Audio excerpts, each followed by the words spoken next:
আমাৰ গোসাইগাঁও মহকুমাৰ দিব্যাংগ ভাই ভনীসকলৰ যি সংস্থা এটি আছে, দিব্যাংগ সংস্থা, এই সংস্থাৰ বাবে আমি গোসাইগাঁৱৰ এই কামাৰপাৰাত এটি স্থায়ী কাৰ্যালয় নিৰ্মাণ কৰাৰ কাৰণে পুঁজি আবণ্টন দিছিলোঁ। আৰু এই পুঁজিৰ দ্বাৰা আমাৰ ইয়াৰ সংস্থাৰ পৰা এই যি গৃহটো নিৰ্মাণ কৰিলে তেওঁলোকৰ কাৰণে, দিব্যাংগ ভাই ভনীসকলৰ সংস্থাৰ কাৰণে, সেই গৃহৰ নিৰ্মাণৰ পিছত আজি ইয়াৰ শুভাৰম্ভ কৰিলোঁ। খুব ভাল হৈছে গৃহটো। ইয়াত মই আশা কৰোঁ আমাৰ এই অঞ্চলৰ গোসাইগাঁও মহকুমাৰ যিমান দিব্যাংগ ভাই ভনীসকল আছে তেওঁলোকে ইয়াতে আহি পেলাই মাজে সময়ে তেওঁলোকৰ যি আলোচনা বিলোচনা, তেওঁলোকৰ অধিকাৰ ন্যায্যতা সম্পৰ্কে তেওঁলোকে বহিব, তেওঁলোকৰ যি আঁচনি আছে আঁচনি সম্পৰ্কে আলোচনা কৰিব। আৰু ইয়াৰ আমাৰ TCL চেয়াৰমেন বা আমাৰ UPPL BJPৰ যি কাৰ্যকৰ্তাসকল আছে তেওঁলোকেও ইয়াতে এই সংস্থাত মাজে সময়ে আহি খবৰ ল'ব বুলি মই আশাবাদী। আৰু আমাৰ BTR চৰকাৰৰ তৰফৰ পৰা বিশেষ কৰি প্ৰমোদ বৰদেৱৰ নেতৃত্বত যি চৰকাৰ চলি আছে, আমি এই মহকুমাৰ দিব্যাংগসকলৰ কাৰণে আমাৰ যিমান সম্ভৱ যি আঁচনি আছে, বিশেষ কৰি যিবোৰ দৰিদ্ৰ দিব্যাংগ ভাই ভনী আছে তেওঁলোকৰ আৰ্থিক সমস্যা দূৰ কৰাৰ কাৰণে আমাৰ যি BTR মানৱ সেৱা আঁচনিৰ জৰিয়তে আমি ইলেক্ট্ৰিক ৰিক্সা আৰু 50,000 টকাৰ এটি যে আঁচনি দি আছোঁ, একাৰেণ্ট সাহায্য কৰি আঁচনি, এই 50,000 টকাৰ আঁচনি আৰু ইলেক্ট্ৰিক ৰিক্সাৰ যি আমাৰ পলিচি এটা আছে আমি ইয়াত প্ৰভাইড কৰিম।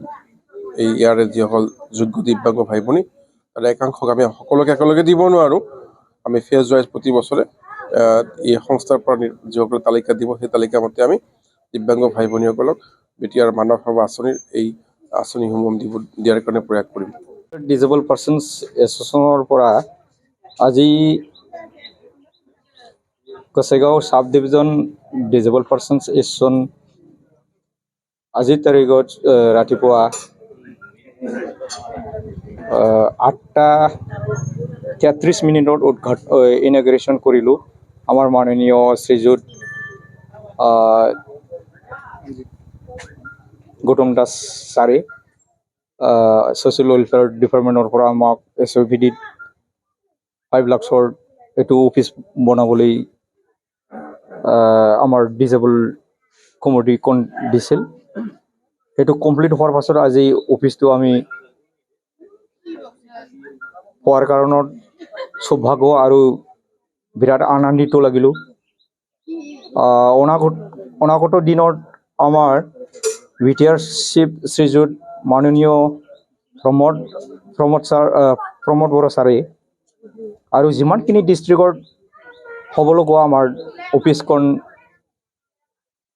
আছে, অল BTR ডিজেবল পাৰ্চনছ এছ'চিয়েশ্যনবিলাকৰ চিৰাং, বাক্সা, ওদালগুৰি, কোকৰাঝাৰ ডিষ্ট্ৰিক্ট লেভেলত আৰু 4টা ডিষ্ট্ৰিক্ট অফিচ হ'ব লগা আছে যিখন, সেইটো দিব বুলি আমি আশাবাদী। আৰু আমাৰ যিটো ৱেলফেয়াৰ ডিপাৰ্টমেণ্টৰ EM ছাৰ, এইটো আমাৰ কাৰণত বহুত উপযুক্ত বা আমাৰ কাৰণত ইণ্টাৰেষ্টেড EM হয়। আমাক সহায় কৰাৰ কাৰণত সি আমাক মাতিহে লৈ যায়, আমাক কি লাগে এইবিলাক ছাৰে আমাৰ পৰা পৰামৰ্শ হে লৈ থাকে।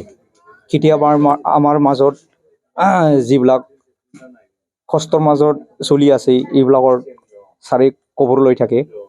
আৰু আমাৰ মানুহবিলাকৰ যিমানখিনি তাৰ কাৰ্যকালত যিমানখিনি সহায় কৰি যাব লাগে এইবিলাক ছাৰে হৈ যাই আছে আৰু অনাগত দিনত কৰি যাম বুলি ছাৰে আমাক অল BTR 2জনৰ গ্ৰাণ্টশ্বিপ হিচাপত আমি যেতিয়া আমাৰ চিফ ছাৰক লৈ আমি মেমৰেণ্ডাম দিছিল, ডিমাণ্ড অফ মেমৰেণ্ডাম, যিটো আমাৰ গ্ৰাণ্টশ্বিপৰ 50,000কৈ আমাৰ যিমানখিনি ল'ৰা ছোৱালী আছে, বেকাৰ ল'ৰা আনএমপ্লয় দিব্যাংগ ভাই ভনীসকল আছে, এইবিলাকৰ আমি 50,000কৈ আৰ্থিক সাহায্য দিব লাগে বুলি ডিমাণ্ড কৰা হৈছিল। আৰু 4% ৰিজাৰ্ভেশ্যন বেগ লগত যিমানখিনি চাকৰি আমাৰ উপযুক্ত ল'ৰা ছোৱালী আছে এইবিলাকক লৈ আমাৰ সংগঠনৰ তৰফৰ পৰা কোটি কোটি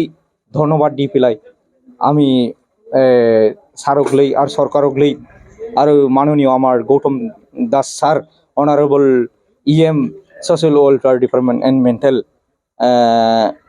ছাৰক লৈ অশেষ ধন্যবাদ থাকিলেও এইটোলৈ কৈ অল বিটিআৰবাসীক মই দিব্যাংগ ভাই ভনীসকলক ধন্যবাদ যাচিছোঁ। Thank U, গোজোন্থों।